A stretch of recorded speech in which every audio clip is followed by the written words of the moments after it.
Welcome back. This is Adventures with Dr. Joe. Today we're going to discuss basically what is a live edge and how to create one when you've got a machine edge. What we're doing is I'm building some shelves for my wife and she likes that live edge look. So we're going to create some live edge shelves and use a invisible shelf mounting bracket so they appear to be floating. But let's look at the concept of a live edge and see if we can create one from a machined edge. Here are two pieces of cedar. This one still has the bark and this is known as a live edge. Do you see the sapwood, which is white, and then the darker wood, which is the heartwood? This is where the live edge is. Now, some woods, such as redwoods and other things, this can all be left in place and finished and it looks beautiful. But for more of a sinewy, kind of a grassy kind of a bark such as the cedar, that can be removed, and then this is how it looks when the bark's removed, and that's known as a live edge. That's very nice. This is a solid maple shelf that I made for the floating shelves for my wife. It has a machined look. It's come out of a joiner, thickness planer, and table saw, giving it this very much a machined look. If we want to turn this into more of a live edge look, we can do that with the use of a bandsaw set at a very slight angle to give us that undulating wavy curve. So let's lock it in the vise, lock it in on the bench, and then let's draw that line.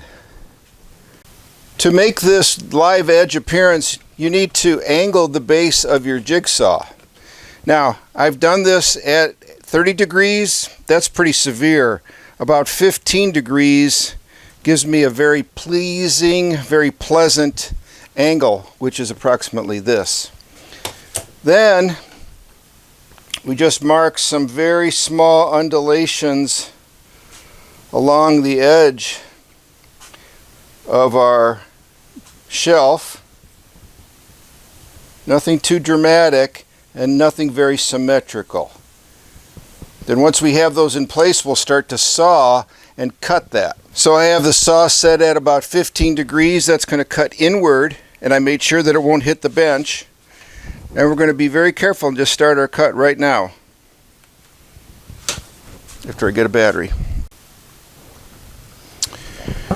You can see I have the jigsaw set at 15 degrees, tapering inward, but I made sure that there's enough overhang it's not going to get into the bench. And we're going to start our cut right now and keeping the base flat on the bench.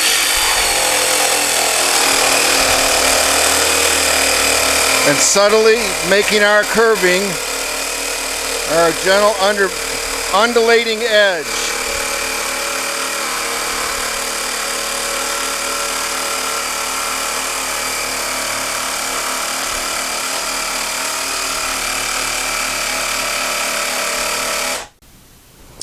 You can see this nice undulating curve. Now we'll set it on its side and sand it. So now we have the dust collection on. It's a little noisy, and this Mirka sander to just smooth things out, make it look a lot more uniform and even. I'm currently sanding it with 80 grit, a very coarse grit, just to get all the saw marks off. And then I'll convert to about to 220 before we put a finish on it. Thank you for watching. Please subscribe, Adventures with Dr. Joe. Comments are great. Thumbs up if you like it. And until next time, stay safe. Thank you.